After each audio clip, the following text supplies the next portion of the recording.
Zelensky semble avoir complètement perdu le contrôle et il a menacé d'envoyer tous les députés qui ne suivent pas ses ordres directement sur le front, éliminant ainsi d'un seul coup toute opposition.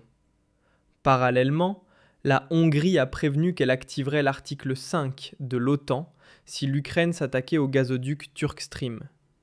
Et comme si cela ne suffisait pas, la nuit dernière a été marquée par une nouvelle offensive massive sur l'Ukraine, avec des centaines de missiles et de drones. Accrochez-vous bien, c'est parti.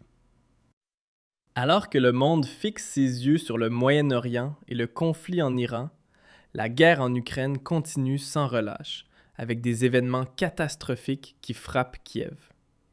Commençons par l'attaque majeure d'hier soir, avant de passer au sujet brûlant de la politique intérieure. Selon le Kiev Independent, l'attaque massive de la Russie, mêlant missiles et drones sur plusieurs villes ukrainiennes, a fait au moins 4 morts et 24 blessés.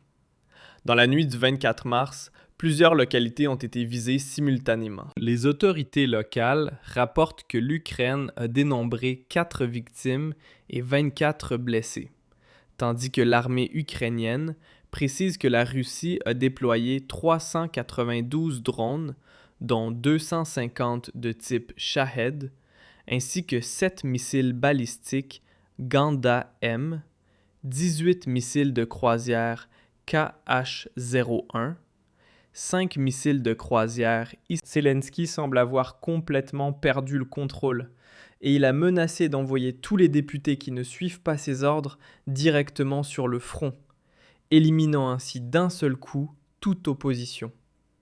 Parallèlement, la Hongrie a prévenu qu'elle activerait l'article 5 de l'OTAN si l'Ukraine s'attaquait au gazoduc Turk Stream. Et comme si cela ne suffisait pas, la nuit dernière a été marquée par une nouvelle offensive massive sur l'Ukraine, avec des centaines de missiles et de drones. Accrochez-vous bien, c'est parti.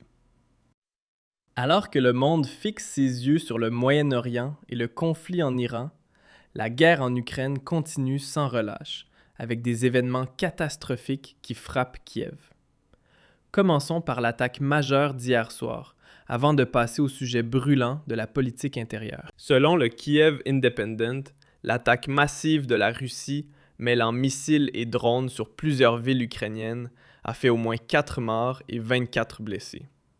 Dans la nuit du 24 mars, plusieurs localités ont été visées simultanément. Les autorités locales rapportent que l'Ukraine a dénombré 4 victimes et 24 blessés, tandis que l'armée ukrainienne précise que la Russie a déployé 392 drones, dont 250 de type Shahed, ainsi que 7 missiles balistiques Ganda-M, 18 missiles de croisière KH-01, 5 missiles de croisière Iskander et 4 missiles guidés air-sol X-59. Voici la carte montrant l'ampleur des frappes de la nuit dernière. On peut clairement constater que le pays tout entier a été touché, Odessa semblant être la ville la plus durement frappée. Mais il s'agirait peut-être seulement d'une manœuvre de diversion, car les gros missiles, notamment les précieux Iskander, ont été lancés depuis Boryska et Poltava. Les usines de drones ukrainiennes ont visiblement été visées en représailles, après que Zelensky ait lancé la veille une attaque de 300 drones contre des cibles critiques en Russie. L'Ukraine affirme avoir touché lundi un terminal pétrolier russe à Primorsk, ainsi qu'une raffinerie située à plus de 1400 km de la frontière. Les images satellites montrent d'importants incendies et des dégâts considérables sur place. Et la grande question que tout le monde se pose maintenant, comment l'Ukraine a-t-elle pu frapper une cible située à 1400 km avec 300 drones? Quelques drones isolés, modifiés à partir de petits avions, c'est compréhensible, mais 300 en une seule fois. Les médias russes rapportent déjà que ces drones proviendraient de l'étranger, voire de Finlande. Et l'on craint que, tôt ou tard, Poutine ne perde patience et ne prenne des représailles contre ces pays, à l'image de ce que fait actuellement l'Iran, qui frappe toutes les bases américaines dans les États du Golfe, parce que les attaques proviennent de là. Mes chers spectateurs, accrochez-vous bien, car maintenant on entre dans le vif du sujet. D'abord, examinons cette nouvelle explosive concernant Zelensky et l'opposition. Puis nous aborderons la question de l'article 5. La Berliner Zeitung rapportait ceci. Guerre en Ukraine. Zelensky menace les députés d'un envoi au front dans le Donbass. Le président ukrainien a intensifié la pression sur son propre parlement. Dans un contexte de tension croissante à la Verkhovna Rada, il menace indirectement les députés d'être appelés au service militaire s'ils ne remplissent pas leurs obligations législatives. Aux parlementaires, il ne reste qu'un choix. Servir au Parlement conformément à la législation ukrainienne ou je suis prêt à discuter avec l'Assemblée de modifications à la loi sur la mobilisation pour les envoyer au front, a déclaré Zelensky lors d'une rencontre avec des journalistes.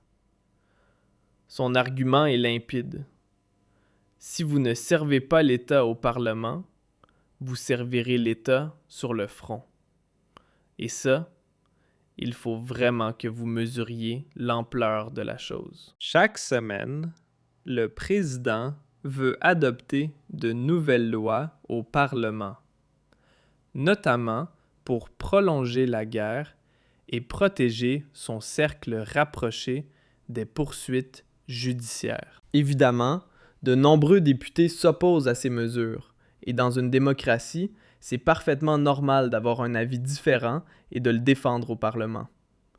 Sauf sous Zelensky, car maintenant, il affirme sérieusement qu'il veut envoyer au front tous ceux qui ne servent pas l'Ukraine, ce qui signifie en réalité ceux qui ne servent pas Zelensky. Actuellement, une loi protège les députés contre l'envoi au combat, car même en temps de guerre, un parlement fonctionnel reste nécessaire. Mais Zelensky menace de supprimer cette protection et d'envoyer chaque dissident au front. Et franchement, ça n'a plus rien à voir avec la démocratie. Ici, l'opposition et toute voix dissidente sont systématiquement éliminées. Et on voudrait que ce pays intègre l'Union européenne? C'est tout simplement insensé. C'est pourquoi il est d'autant plus crucial qu'il reste une résistance au sein de l'Union européenne face à cette Ukraine défaillante, et cette résistance se manifeste aujourd'hui par la Hongrie, car le conflit entre Budapest et Kiev a totalement dégénéré ces dernières semaines. Zelensky a annulé toutes les réunions prévues pour tenter une désescalade. Un sommet trilatéral était prévu aujourd'hui entre nous, le ministre slovaque, et le ministre ukrainien de l'énergie. Mais l'Ukraine a refusé de participer. Toutes les demandes de rencontre ont été rejetées. Et même l'inspection de l'UE se voit refuser l'accès aux installations.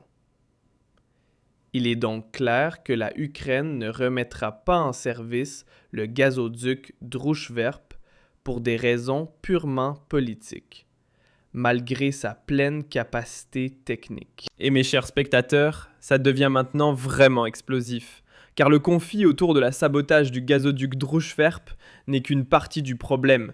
Maintenant, c'est également la question du gazoduc Turkstream qui entre en jeu. La Hongrie menace d'actionner le levier d'urgence et va même jusqu'à évoquer l'article 5 de l'OTAN. Lors d'un rassemblement électoral, la menace a été formulée ainsi. La Hongrie activerait l'article 5 de l'OTAN si l'Ukraine, sous Zelensky, attaquait Turkstream. Kiev assumerait alors toutes les conséquences